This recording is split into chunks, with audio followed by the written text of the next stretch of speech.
Dr. O, every week you write a column in the Center Square, and it's called Everyday Economics, which I think is just a perfect name for it because it's designed to not be super wonky.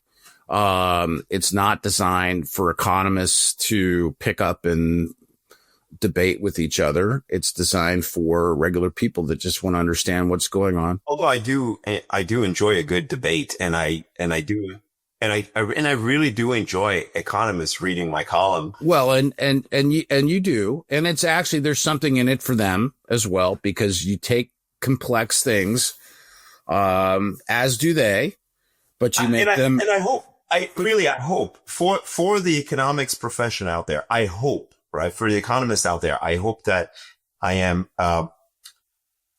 may be helping to bridge the gap between academic research and the everyday person, the layman, the neighbor, the friend.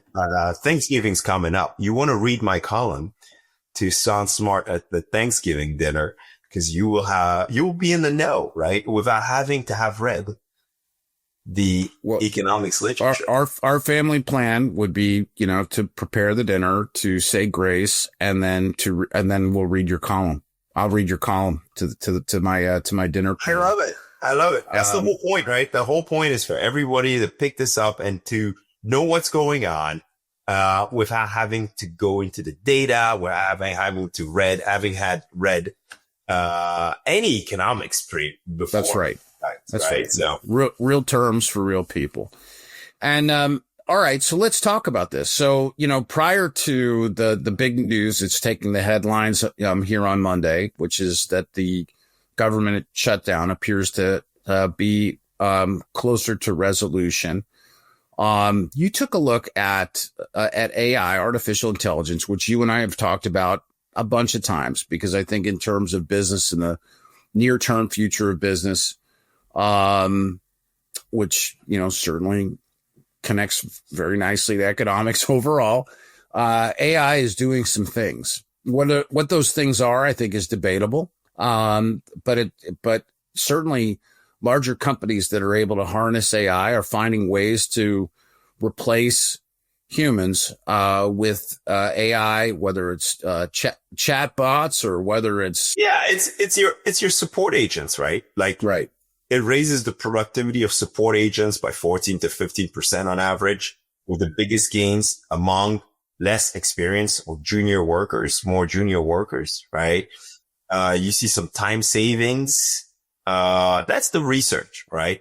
But it's really concentrated among the easy to measure tasks, right? You can count them, like resolve tickets, right? Customer service, and copy editors are no longer needed,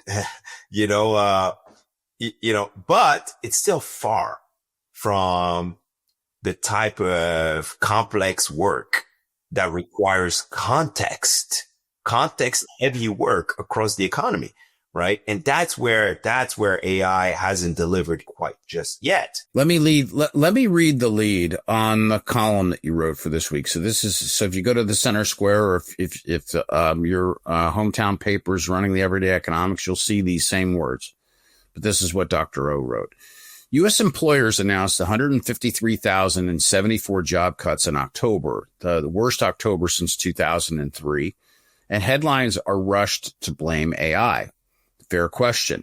Were the recent layoffs caused by AI? Dr. O says mostly no. Cost cutting was the top reason in October, with AI a distant second, roughly 20% of those layoffs. The sector's leading reductions, tech and warehousing, are also the ones that overhired during the boom and are now normalizing.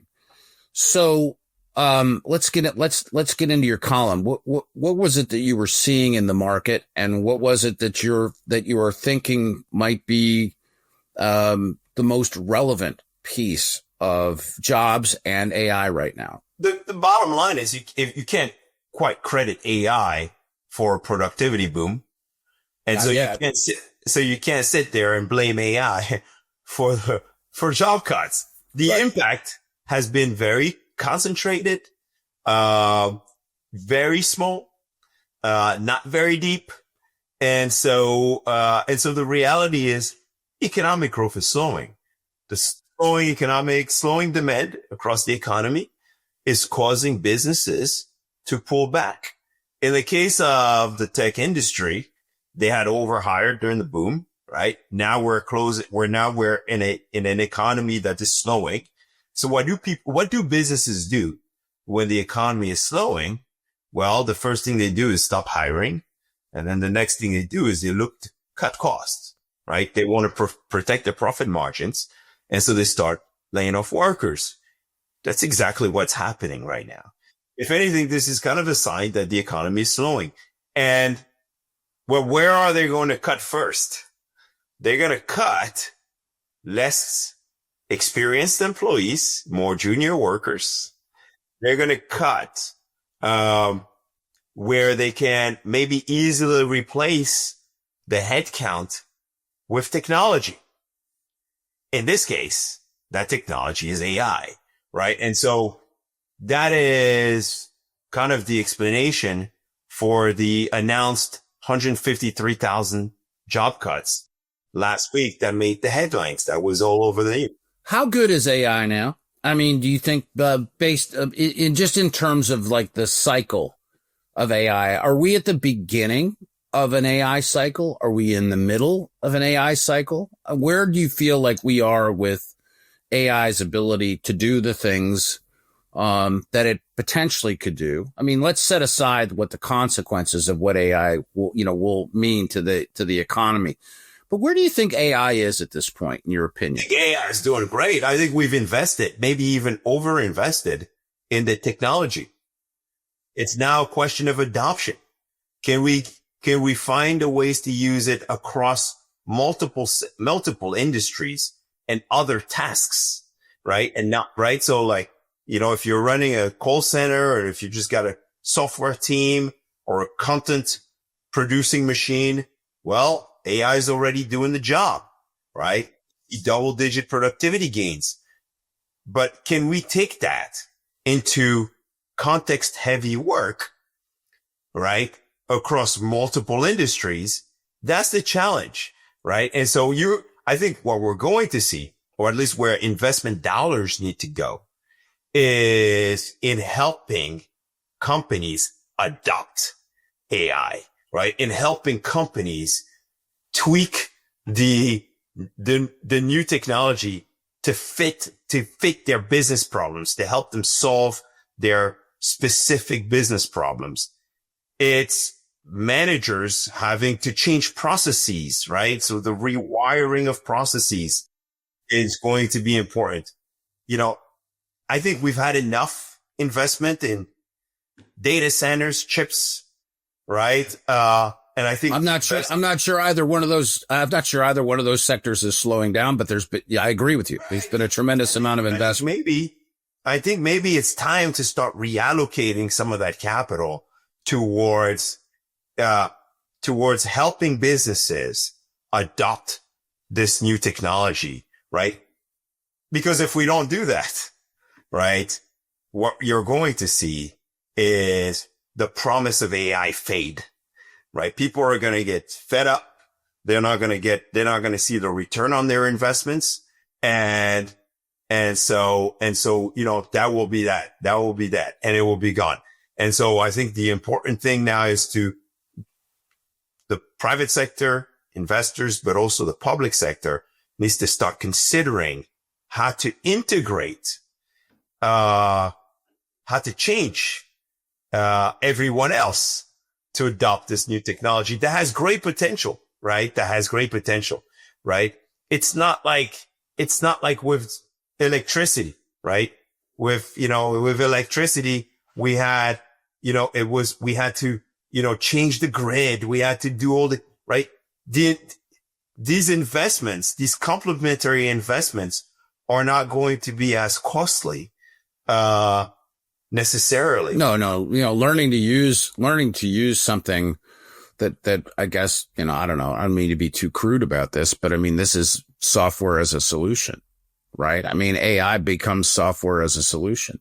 And then ultimately, the viability of it comes down to the applicability and the utilization of it inside of specific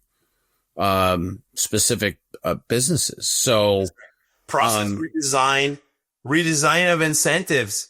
You know, you're going to have some people that are reluctant to change. Right. And so that all of that has to take place if we're going to see the promise, because I really believe there's something there, but the general public and governments are going to, the sentiment is going to sour unless we start to see, right, these broad-based productivity gains across all industry, across the economy, right? The simple fact that we're cutting jobs right now at a time where the economy is slowing and not adding jobs, right, tells you something about AI, right? New technology that expands the human frontier should create more opportunity, should create more jobs, right? It should, and potentially it will, but we still we're not there yet. And we still need to make sure that we build these other processes, we make these investments, these complementary investments that will actually be able to use AI to its fullest potential. Yeah, I think that makes a lot of sense. I appreciate that. Of course, we're going to be talking about artificial intelligence probably for the rest of our working careers. I was part of that, group of news editors in the, I guess it would have been the early 2000s that were looking at, the internet and whether that would be a fad. I was in the minority of editors at the time who thought that the internet wasn't going away. And we made investments in it in the newsrooms where I worked. And frankly, we got to the front of the class. And some newspapers just aren't around anymore. Right. They didn't adapt. Right. Well, that's part of the reason why, for sure. But I think there's a long arc for us to talk about it. I think that taking a snapshot look, at jobs in October and starting to see the beginning of what we believe is a mass adoption of AI, I think is well worth it. And, we're not, well worth our time and our viewers and listeners' time. I think we'll be able to come back and spend a lot more time with this, over the coming months and years. And you could catch it in the Center Square, but look, the Center Square gets picked up in Yahoo Finance. I was reading my column in Yahoo Finance the other day. Really, really cool. Yeah, no, it's dynamite. So, hey, let's bring it to an end. For Orphe Divounguy, this has been Chris Krug. Subscribe to Everyday Economics wherever you get your podcasts, and make sure that you listen to Dr. O and me each week on the Center Square Radio Hour.